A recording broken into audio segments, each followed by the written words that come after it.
compasión. Diga conmigo, compasión. Mire, hay un pasaje en Mateo 14:14. Dice que cuando Jesús bajó de la barca, vio una gran multitud y tuvo compasión de ellos y sanó a los que estaban enfermos. Dice el diccionario de la Real Academia de la Lengua Española que compasión es un sentimiento de ternura con alguien y de identificación ante los males de alguien. ¿Ya? La compasión y la empatía son sinónimos. ¿Sí? Entonces, dice que la empatía es la capacidad de reaccionar desde la plataforma de la misericordia y la compasión frente a una realidad ajena a nuestra vida, pero que afecta al prójimo. La empatía verdadera no nos permite ser indiferentes ni indolentes. Entonces, en esta hora vamos a hablar de compasión y empatía como una misma cosa, ¿sí? Ahora, es interesante porque empatía,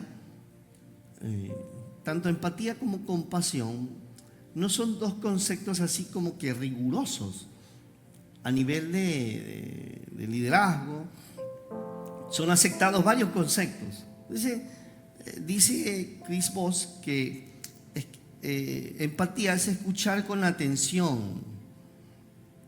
Dice que mostramos empatía cuando tenemos un sincero deseo de entender lo que la otra parte está experimentando.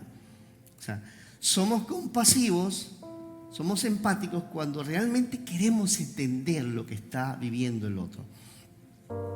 Hemos escuchado que empatía es ponerse en el lugar del otro, es ver cómo te sentirías si te hicieran lo mismo. Hemos escuchado también que es la capacidad y la destreza de saber ponerse en los zapatos o meterse en los zapatos de otra persona. Pero también dicen que es la conciencia y el esfuerzo por comprender los sentimientos, las actitudes, las circunstancias y las necesidades, los problemas de los demás. Es la capacidad y la destreza para responder expresando que lo hemos comprendido y regular nuestras emociones al comprenderlo. Entonces, visto desde la plataforma del liderazgo de Jesús, vamos a mirar a Jesús, como siempre lo hacemos, como nuestro líder referente, como la persona, el ser humano modelo y como el Dios encarnado que tiene algo más que unas palabras que decirnos, nos quiere direccionar en la vida. Entonces, compasión desde la plataforma de Jesús es la manifestación de la misericordia. O sea que la misericordia en acción es la compasión y es la empatía. Ahora, nada de lo que sucede es solamente natural. Necesitamos entender que todas las acciones naturales tienen un accionar espiritual. ¿Sí me explico acá? Es decir, que cuando sucede algo bueno en lo natural, algo bueno se está moviendo en lo espiritual. Viceversa también. Cuando sucede algo malo, las tinieblas están obrando en lo espiritual. Y eso desde lo más sencillo hasta lo más complejo. Sin que entremos en esa posición de ver demonios hasta en la sopa. No. Ni ver ángeles en las medias, tampoco. No. O sea, necesitamos mantener el balance, sabiendo que toda acción natural siempre tiene una acción espiritual. ¿Están conmigo todavía? Entonces, si quiero aprender, si quiero ver, si quiero despertar y si quiero ser activado en la compasión, necesito mirar en la vida de Jesús las acciones de Jesús en esta área. Quiero en esta hora hablarle de 8 escenarios rápidamente, de 8 escenarios donde Jesús es movido a la compasión, donde Jesús actúa en compasión. Vamos a ver la primera acción de compasión de Jesús al ver las multitudes. Yo le leí el pasaje.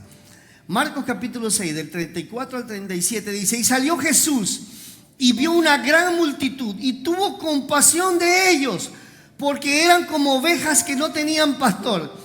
Y comenzó a enseñarles muchas cosas, y cuando la hora ya era muy avanzada, sus discípulos se acercaron a él diciendo: el lugar es desierto, la hora ya muy avanzada, despídelos para que vayan a los campos y aldeas de alrededor y compren pan, pues no tienen qué comer. Y respondiendo Jesús les dijo: denle ustedes de comer. Y ellos le dijeron: ¿qué? ¿Que vayamos nosotros y compremos pan por lo que representa el salario de un año? Dice la Escritura, si usted sigue luego en casa la lectura, que había más de 20.000 personas, 5.000 hombres, dice. Y usted va a ver que después de eso hay un milagro. Pero cuando Jesús mira a las multitudes, inmediatamente se manifiesta la misericordia de él, la compasión. ¿Por qué? Porque cuando Jesús ve la multitud, no solo ve gente, él los ve en la condición en que están. Dice que los ve como ovejas sin pastor. ¿Y cómo están las ovejas sin pastor? Las ovejas sin pastor están a la deriva, están sin protección, están solitarias, están hambrientas, están necesitadas, posiblemente enfermas, no tienen guía. Entonces cuando Jesús los ve, todo eso ve en ellos. ¿Y qué hace Jesús? Jesús no puede ser indiferente ante una multitud. Escúcheme, las multitudes son los que hacen barra. Las multitudes son los que aplauden en un estadio. Las multitudes no están cuando tú estás pasando una necesidad, no están. Pero ¿sabe qué? A Jesús no le importaba qué haría la multitud después de esto. Jesús tenía compasión y movido a compasión dice que los atendió, los sanó, les enseñó, pasó todo el día con ellos, suspendió su agenda personal por atenderles, les entregó de su ser a ellos, todo el día pasó con ellos y al final del día les dio de comer a todos. Algunos quisiéramos tener presupuesto para hacer algunas cosas como esta. Jesús no fue indiferente ante la necesidad de las multitudes. Ahora, nuestra tendencia, porque mire, cuando Jesús le dice a los discípulos, denle ustedes de comer, la expresión de ellos es: vamos Jesús, ya has hecho bastante, ya hemos hecho bastante por ellos. Es que esa es nuestra tendencia, pensar que ya hemos hecho bastante, que ya hemos dado mucho de nosotros. Jesús no podía ser indiferente. Él decía: ellos ahora necesitan comida, vamos a darles de comer. ¿Estamos acá? Pero los discípulos estaban diciendo: ya hemos hecho bastante. Ante la apatía de los discípulos, ante la indiferencia de los discípulos, ante el conformismo de los discípulos, Jesús obró milagros. Porque escúchame, Dios siempre se va a ocupar. Jesús dijo a los discípulos: a los pobres siempre lo tendrán con ustedes. Eso deja ver una realidad, siempre habrá pobreza y necesidad. Siempre. Es un mal que no se va a terminar. Jesús no fue indiferente ante la necesidad de las multitudes. La pregunta aquí es: ¿qué pasa en nuestro interior cuando miramos las multitudes necesitadas de Dios? Nos vamos a llevar 8 preguntas hoy día, esa es la primera. La segunda acción de compasión de Jesús está en Marcos capítulo 1, versos 40 al 43. Al ver la necesidad de un enfermo terminal, dice que vino a él un leproso rogándole, e hincada la rodilla le dijo: si quieres, puedes limpiarme. Y Jesús, teniendo misericordia de él, extendió la mano y le tocó y dijo: quiero, sé limpio. Así que el que hubo hablado, al instante la lepra se fue de aquel y quedó limpio. Mire, una tragedia que destruía el cuerpo, el alma, en la gente de este tiempo era la lepra. Porque ellos eran excluidos de la sociedad literalmente. De hecho, tenían que cargar una campanita que sonaba y ellos tenían que repetir, soy leproso, para que los que venían caminando de ese lado se cambiaran al otro lado. Ellos no podían adorar, no podían entrar al templo. Tenían una enfermedad que en ese tiempo era incurable, era un sentenciado de muerte. Cuando la enfermedad se empezaba a manifestar ya en maneras muy visibles, eran sacados de su familia y eran llevados a comunidades de leprosos donde vivían separados, apartados de la sociedad. Ese hombre era un intocable. Nadie tocaba a un leproso porque había el riesgo de contagiarse. Entonces, este es de los intocables de la sociedad, y en nuestras sociedades hay gente intocable. Pero Jesús, al ver el clamor de esta persona, un enfermo terminal, dice que es movido a compasión y no solo lo sana, sino que antes de sanarlo lo toca, restaura su alma, lo trae a la vida, no solamente a la salud. Jesús movido a compasión y a misericordia. Porque ¿sabe qué?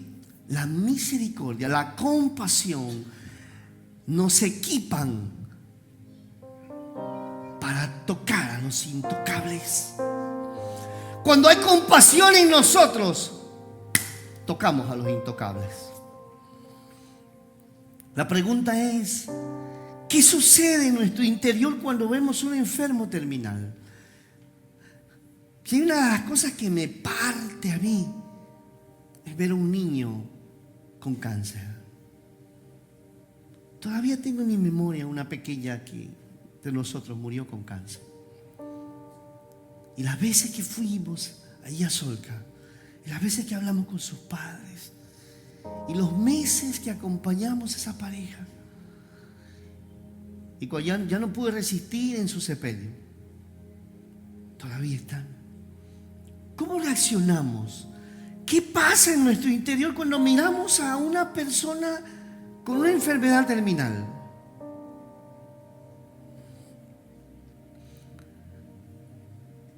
La tercera acción de compasión de Jesús es al ver al fracaso de los que aman el dinero. Marcos capítulo 10, versos 21 al 23 dice: Jesús lo miró con amor y le dijo: solo te falta hacer una cosa, ve y vende todo lo que tienes y da el dinero a los pobres, así Dios te dará el gran premio en el cielo. Luego ven y conviértete en uno de mis seguidores. Al oír esto, el hombre se puso muy triste y se fue muy desanimado porque era muy rico. Esta es la historia del hombre rico que se acercó a Jesús a decirle: ¿qué tengo que hacer para ganar la vida eterna? Y Jesús le dijo: ¿qué dice la Escritura? Y él empezó a narrar los mandamientos que tenían que ver conexión con el prójimo. Nota eso, él no le dice: amarás al Señor tu Dios. No, él le dice: no matarás, no dirás falso testimonio. Porque eso dice, eso lo he cumplido desde muy niño, le dice. Y entonces ahí viene esta parte, le dice: entonces haz algo, esto te falta, vende todo lo que tienes, dáselo a los pobres, y ahí sí ven y conviértete en uno de mis seguidores. Pero dice que el hombre se fue muy triste porque amaba más sus posesiones que hacer la voluntad de Dios. Ahora, el Señor Jesús podía mirar el corazón, es decir, discernir los pensamientos y los sentimientos de las personas. Y cuando está dialogando con este hombre, lo enfrenta al punto determinante en su vida. Jesús sabe que decidiría mal. Póngame atención, porque Jesús sabe que el hombre decidiría mal. Pero el pasaje de Marcos es tan específico y dice que Jesús lo miró y lo amó. ¿Cómo miramos a las personas que han fracasado? Porque aquí, levante la mano quien se ha equivocado. ¿Cuántos nos hemos equivocado? Todos nos hemos equivocado. Hemos echado a perder cosas. Hay quienes, lo voy a decir en primera persona, aunque hay cosas que no han pasado en mi vida para que usted se sienta libre aquí. Mire, hay quienes hemos echado a perder relaciones con los padres. Hay quienes hemos echado a perder matrimonio. Hay quienes hemos echado a perder fortuna. Hay quienes hemos echado a perder empresas. Hay quienes hemos echado a perder relaciones empresariales, negocios. Hay quienes hemos echado a perder todo lo que se nos agarró, lo echamos a perder. Mas sin embargo, Dios hoy día mismo nos mira como miró a este hombre. Lo miró y lo amó. Ahora, ¿qué es lo que pasa? ¿Por qué Jesús le hizo esta propuesta? Porque Jesús sabía que el dinero era más importante que Dios para él. Y tal vez estemos pasando por una situación similar. Le quiero decir algo, y esto que le voy a decir es una noticia triste. Si usted ama el dinero más que a Dios, más que a su familia, usted va a fracasar. Las cosas materiales son para llenar necesidades materiales. Nada más. El dinero está para servirle a Dios y a usted y a su familia, a sus generaciones. ¿Es malo tener dinero? No. Tenga todo lo que pueda, llene de riquezas bien habidas su vida y sus generaciones, y herédele a sus hijos y a sus nietos, sí. Pero ponga a Dios primero. Que Dios sea el Dios de su vida, el rey y el dueño de su vida. Prospere todo lo que pueda. Sea el mejor empresario. Pero ¿sabes qué? Ponga a Dios primero. Mentira que Jesús está en contra de la riqueza. Mentira, hermano. Jesús sabía que este hombre decidía mal. Fíjate, usted encuentra en la Biblia que todos aquellos que se acercaron con un corazón sincero a Jesús fueron transformados. Este es el único que se acerca a Jesús y se va triste. ¿Sabe por qué? Porque en su corazón no amaba primero a Dios. Usted no encuentra a alguien que se fue triste. Hasta Pilatos quedó desconcertado por Jesús. Pero este se fue triste después de encontrarse con Jesús porque decidió mal. Pero ¿sabes qué? Jesús no lo obliga. Jesús no intenta persuadirlo. Y es lo que me llama la atención a mí. ¿Por qué Jesús no lo intenta persuadir? ¿Por qué Jesús no lo convence? ¿Por qué Jesús no lo obliga? Porque ¿sabes qué? Aquel que ama el dinero, si no lo deja el lunes, lo deja el sábado a Jesús. Pero en algún momento lo va a dejar. Jesús sabía que si ese hombre lo seguía por obligación, si no lo dejaba ese día, lo dejaría después de unos meses tal vez. La pregunta es, ¿qué sucede en nuestro interior cuando vemos a aquellos que aman más al dinero que a Dios? ¿Qué sucede en nuestro interior cuando vemos a las personas que han fracasado por causa del dinero? La cuarta escena de compasión que vemos en los evangelios de Jesús es ante el arrepentimiento al último minuto de la vida. Dice Mateo 27:44, los ladrones que estaban crucificados también con él también lo insultaban. Jesús en la cruz y dos ladrones al lado izquierdo y al lado derecho. Que por cierto no representan ninguna posición política. Sencillamente eran uno a la izquierda y el otro a la derecha. Oiga, dice que los dos empezaron a insultarlo a Jesús. Lo insultaban, le gritaban cosas, los dos. Pero Lucas 23, del 39 al 43 dice, uno de los criminales también empezó a insultarlo. ¿No eres el Cristo? Entonces sálvate a ti mismo y a nosotros también.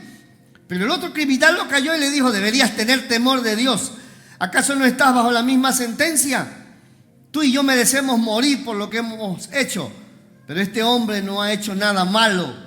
Luego le dijo a Jesús, acuérdate de mí cuando comiences a reinar. Entonces Jesús le dijo, te aseguro que hoy estarás conmigo en el paraíso. Esta escena es por demás conmovedora.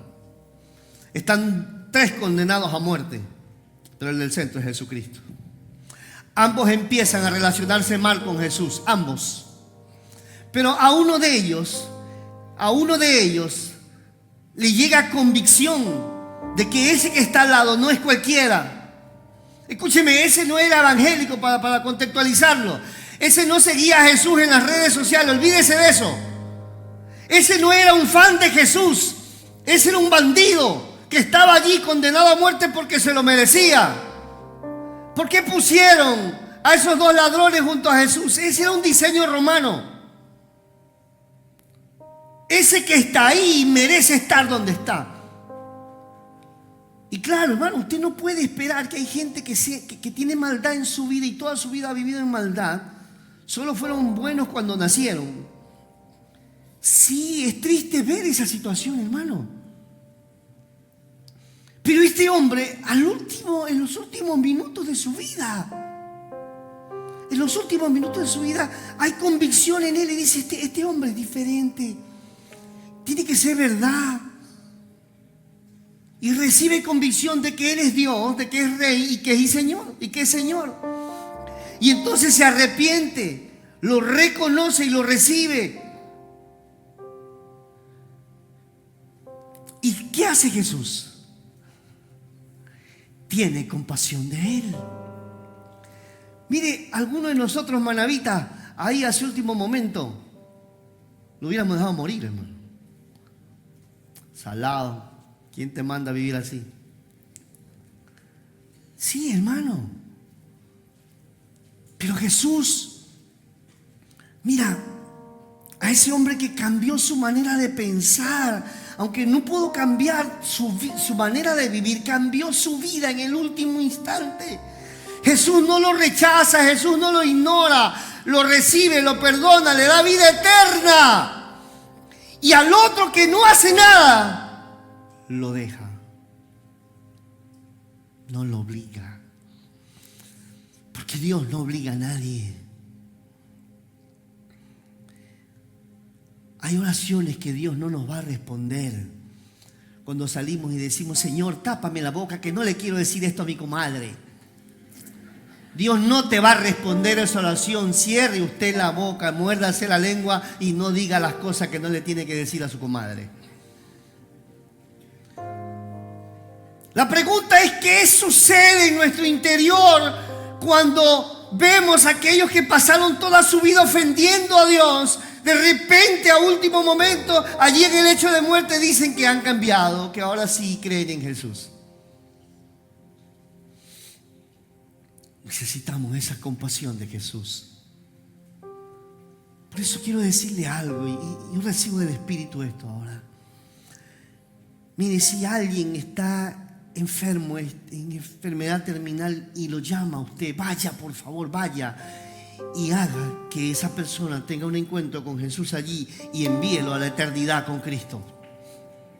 Envíelo a la eternidad con Cristo. No importa quién haya sido. El ladrón al lado de la cruz nos hace ver y entender que Dios no excluye a nadie en el último momento. ¡A nadie! Nadie es excluido por Dios, aunque sea en el último momento. Así es la compasión de Dios. Así debe ser nuestra compasión. La quinta escena de compasión que vemos aquí es frente a la crueldad de una generación. Juan 8, del 9 al 11 dice, pero ellos al oír esto, acusados por su conciencia, salían uno a uno, comenzando desde los más viejos hasta los más postreros. Y quedó solo Jesús y la mujer que estaba en medio. Enderezándose Jesús y no viendo a nadie sino a la mujer, le dijo, mujer, ¿dónde están los que te acusaban? ¿Ninguno te condenó? Y ella le dijo, ninguno, Señor. Entonces Jesús le dijo, ni yo te condeno, vete y no peques más. Esta triste escena dice que es de una mujer que fue encontrada en el acto de adulterio. En ese tiempo, eso era una pena de muerte. Ahora, lo interesante es que solo llevan a la mujer, no llevaron al varón. Dicen algunos que esto fue una escena montada para hacer caer a Jesús. Y otros dicen que es que el que estaba cometiendo adulterio era compadre de los que estaban ahí. Ambas cosas son posibles entenderlas. Pero ¿qué muestra esto? Muestra la crueldad de una generación, hermano. Dice que habían niños, jóvenes, adultos y ancianos, todos con piedras en la mano, listos a dilapidar a esa mujer. Era una generación completa, hermano. Dice que desde los más pequeños, y cuando ustedes ven el griego y el hebreo, esos pequeños dicen niños. Desde los más niños hasta los más ancianos. Estaban listos para matar a esa mujer con la sola evidencia de los compadres.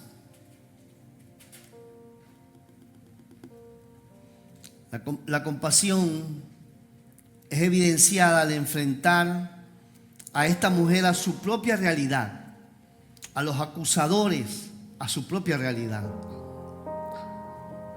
Mira la plataforma de misericordia que pone Jesús. Es tan extraordinaria porque ninguno de los acusadores puede usar su arma de juicio. Y dice que uno a uno van saliendo y van soltando la piedra y se van yendo.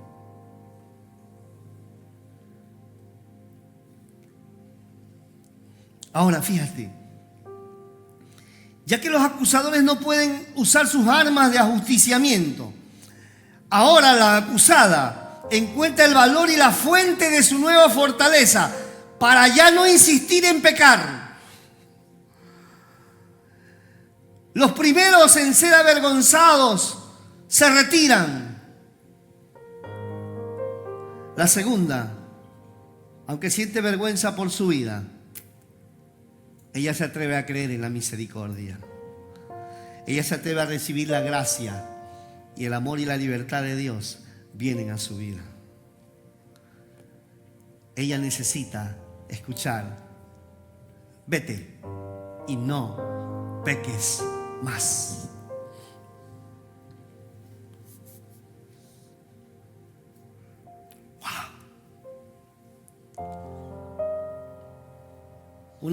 Una generación cruel. Oiga, y no estamos viviendo en una generación que suele ser cruel. Usted entra a las redes sociales y es triste cómo los preadolescentes, adolescentes, pueden ser crueles con sus pares.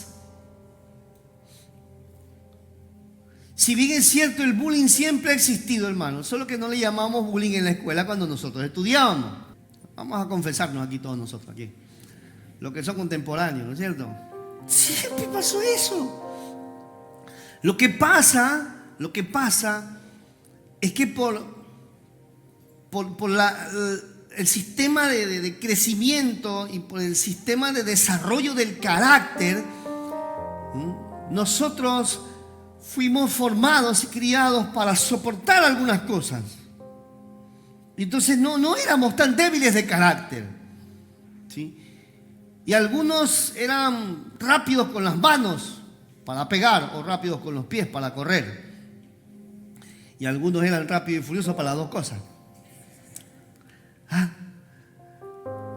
Pero ahora, en medio de esta generación que tiene debilidad de carácter, y entonces enfrentamos situaciones tan críticas, tan graves, que dejan ver la crueldad de esta generación. Una generación que perdió el rumbo porque quieren prohibir películas que hablan de la verdad y quieren promover promueven películas que hablan absurdas, mentiras. Donde se prohíbe hablar del nombre de Dios en las escuelas, pero no de Satanás. Es absurdo. Esta generación es cruel y ha perdido el rumbo. Entonces, donde hablábamos anoche con un grupo de jóvenes de lo beneficioso que fue el castigo para nosotros, hermano. Y yo bendigo a mi papá y a mi mamá que sí me dieron cuando me tenían que dar 3 en el tras. Y mi papá con su boyero ungido. Y mi mamá con sus zapatillas Saiyajin. Esa zapatilla la lanzaba así. Zum, zum. Te perseguía esa zapatilla. Tenía GPS. Codificado con tu ADN, hermano, te perseguía. Y tú te escondías y pensabas que ya se había ido la zapatilla y salí. ¡Pah!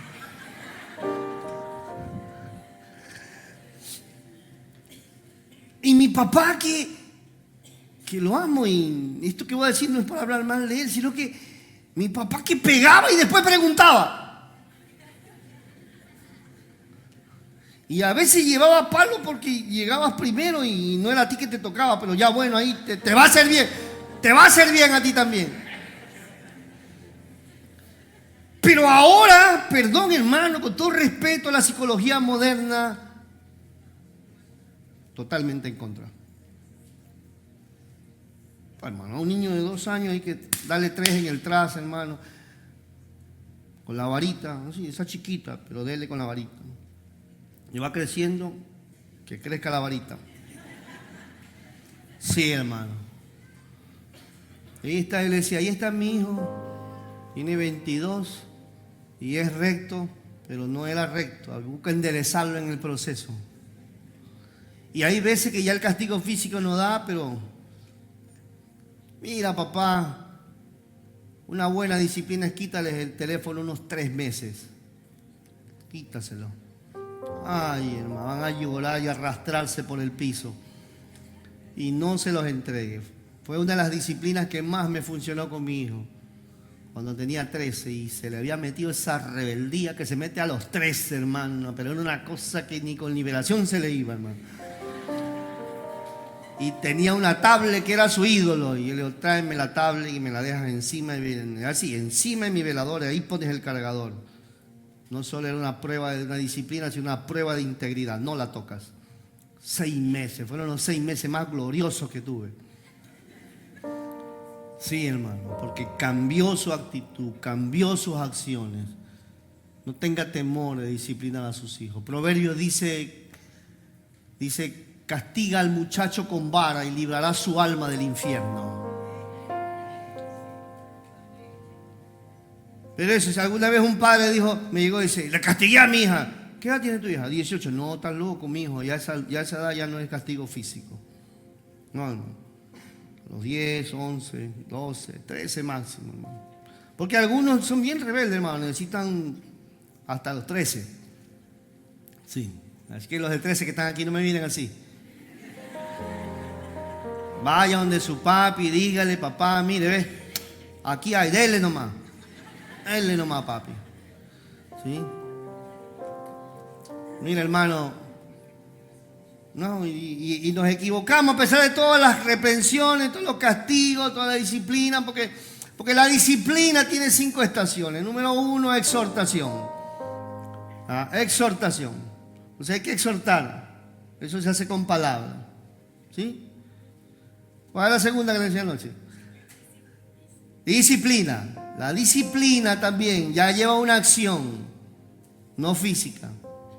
Exhortación, disciplina, palabras y acciones. Aquí sí, corrección. Tráigame la varita. Corrección, castigo y azote. Dice que Dios disciplina a sus hijos y azota a todo aquel que toma por hijo. Dios lo hace con nosotros. No sé por qué me quedé ahí. Seguramente algunos necesitan palo. ¿Qué sucede? Sí, no está en mis notas, hermano. Estaba siguiendo las notas. Estábamos hablando de la crueldad de esta generación y de repente terminé en la disciplina. Volvamos acá, ¿no es cierto? Y está Jesús allí frente a esa mujer y le dice, vete y no peques más.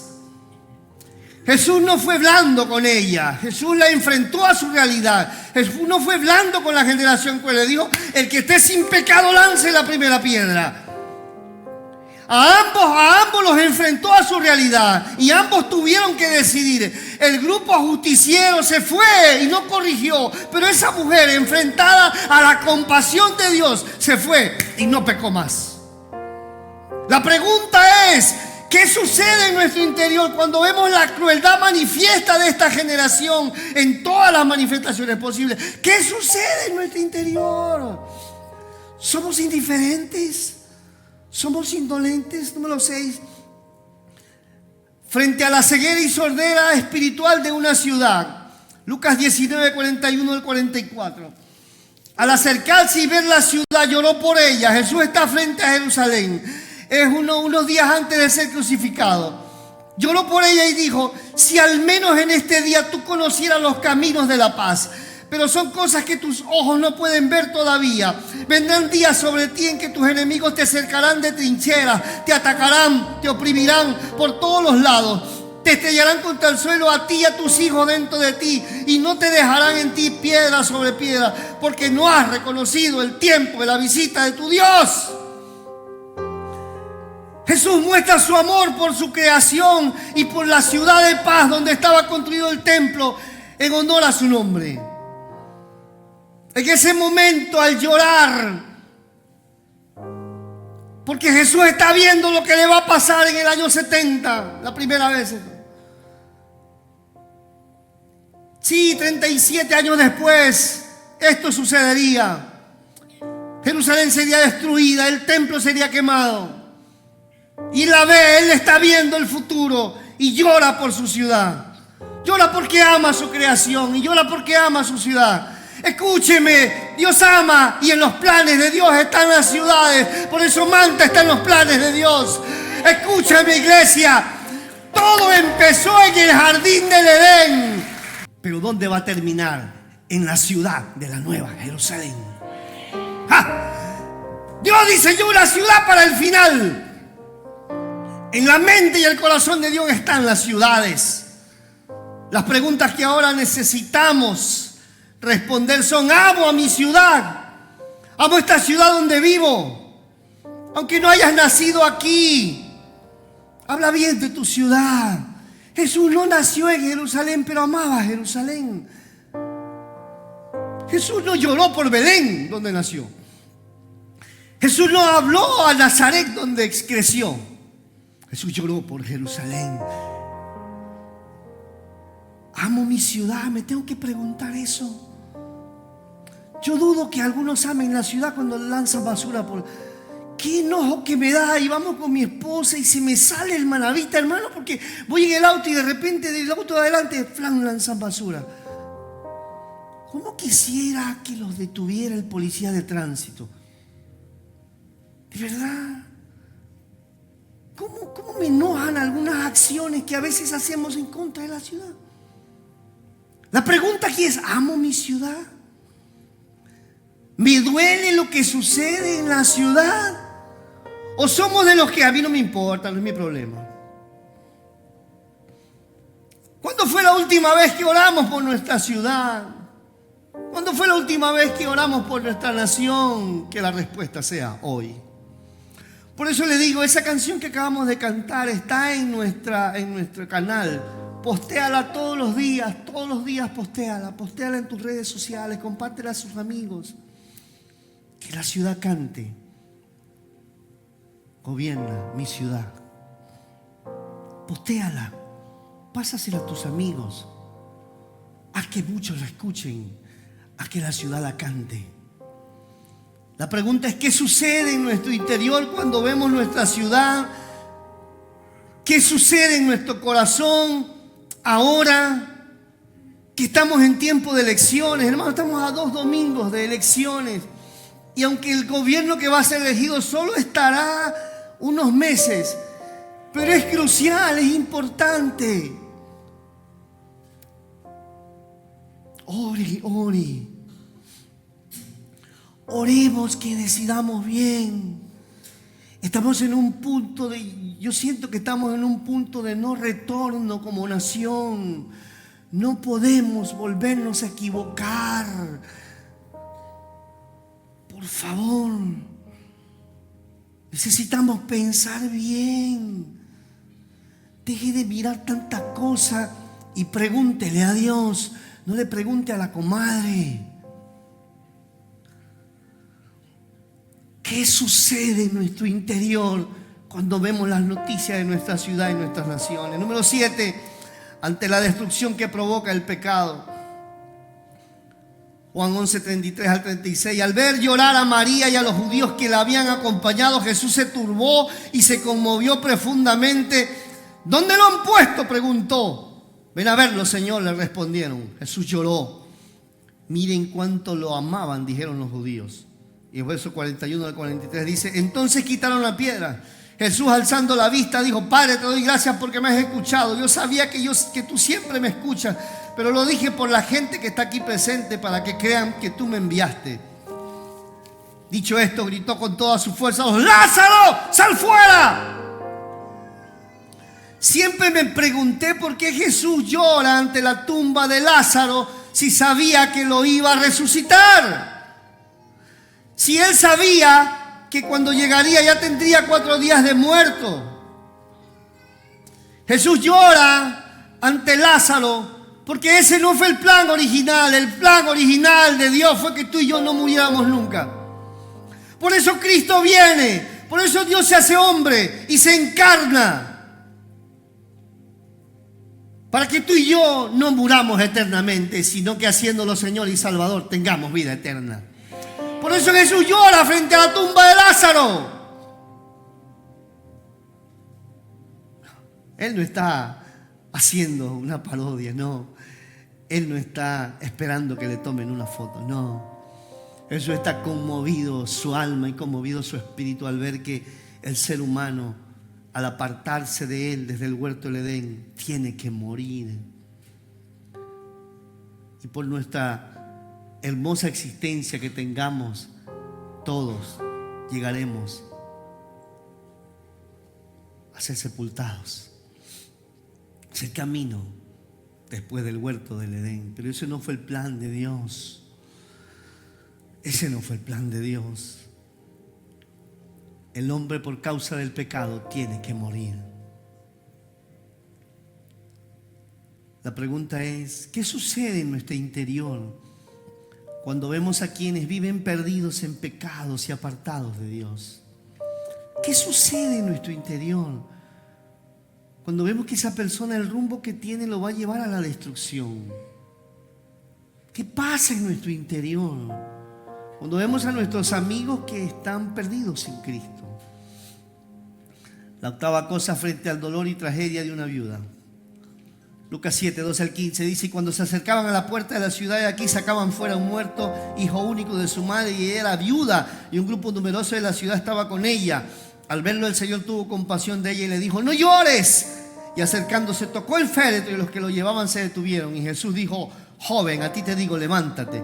El que había muerto se incorporó y comenzó a hablar, y Jesús lo entregó a su madre.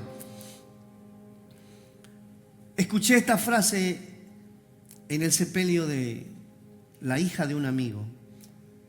Cuando un hombre muere, la esposa es una viuda. Cuando una mujer muere, el esposo es un viudo. Cuando un padre muere, el hijo es un huérfano. Pero cuando un hijo muere, el diccionario no lo describe. ¡Wow! Y ahí entiendo el amor de Dios. Él dio a su hijo a morir por usted y por mí.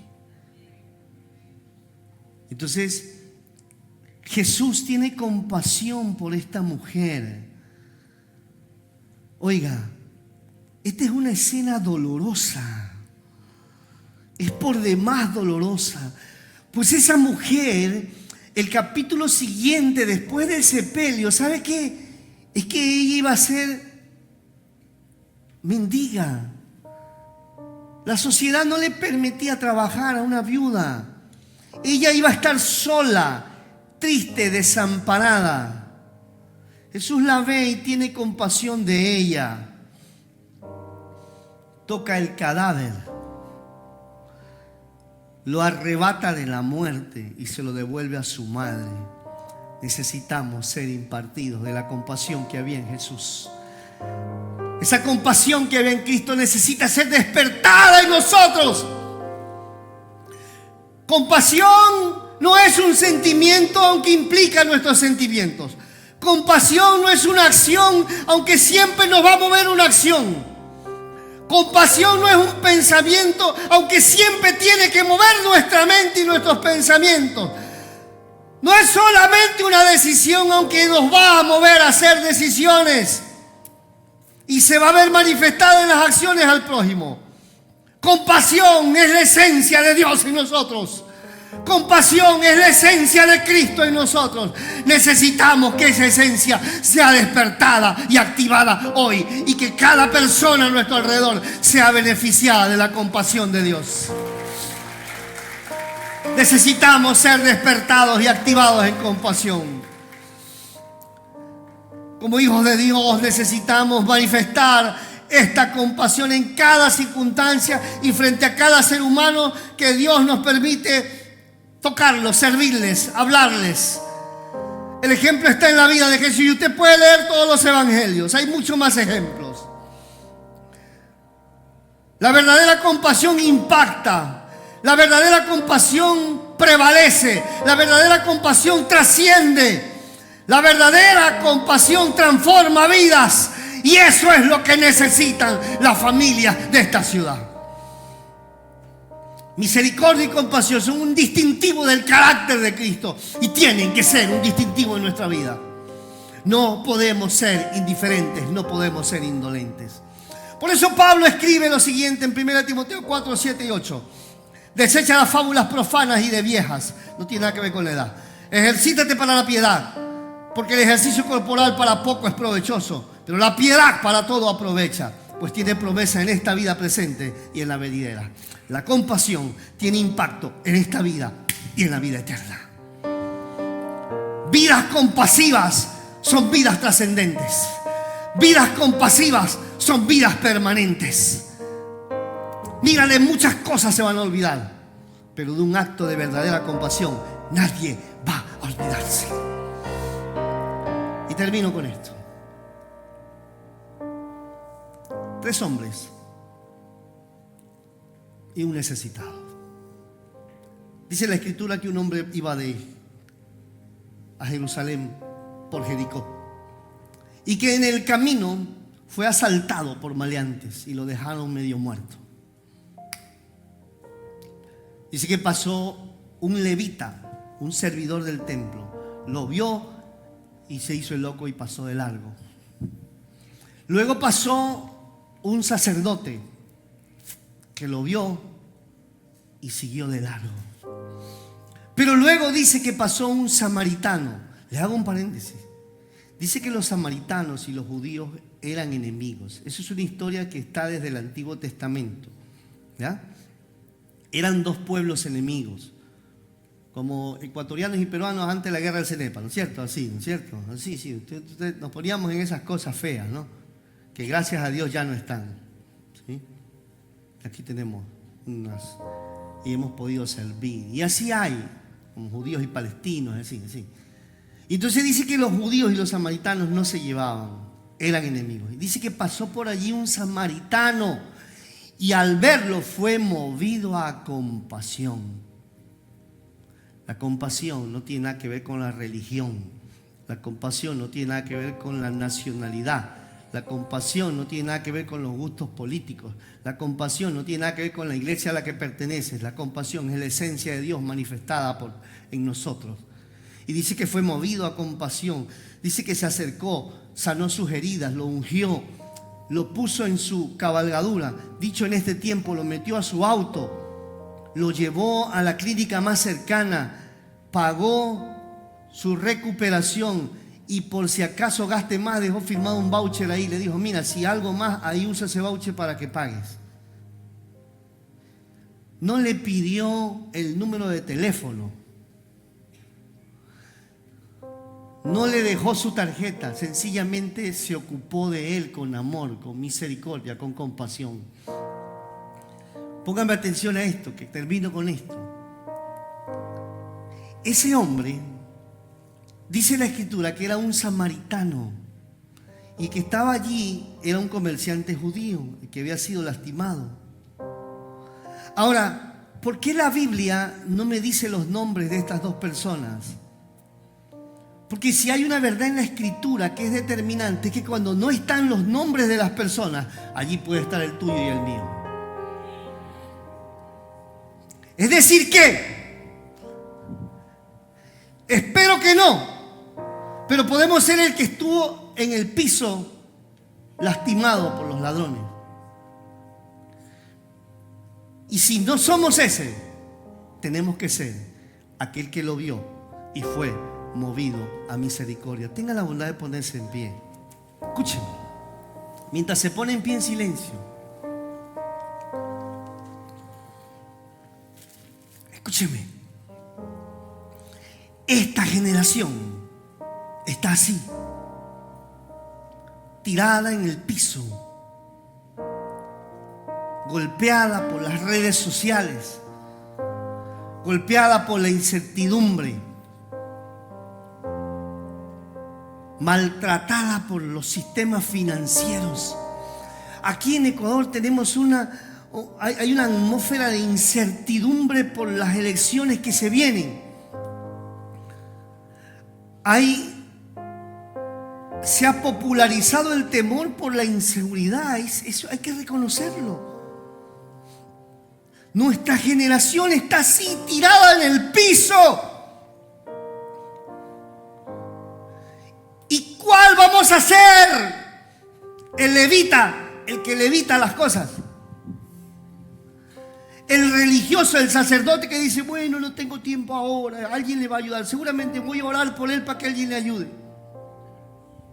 O vamos a hacer que dice aquel que deja su comodidad, porque para manifestar compasión, número uno, hay que dejar la comodidad. Para manifestar compasión, número dos, hay que dejar las estructuras. Para manifestar compasión, número tres, hay que dejar los prejuicios. Y para manifestar compasión, número 4, hay que dejar nuestras agendas.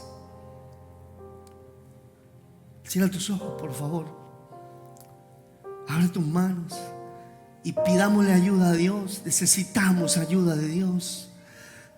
Dile, Espíritu Santo, despierta y activa en mí la compasión que necesita ser manifestada en esta generación.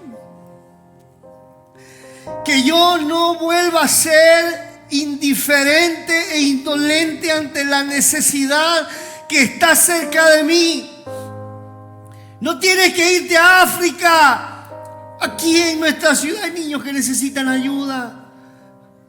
No tienes que irte a la Europa Oriental. Aquí hay viudas. Aquí hay gente de la tercera edad que necesita ayuda. Hay mucha necesidad. Y ¿sabes qué? A veces no se trata de recursos económicos, se trata de corazones compasivos. Dios dará la provisión. Dile, Señor, ayúdame.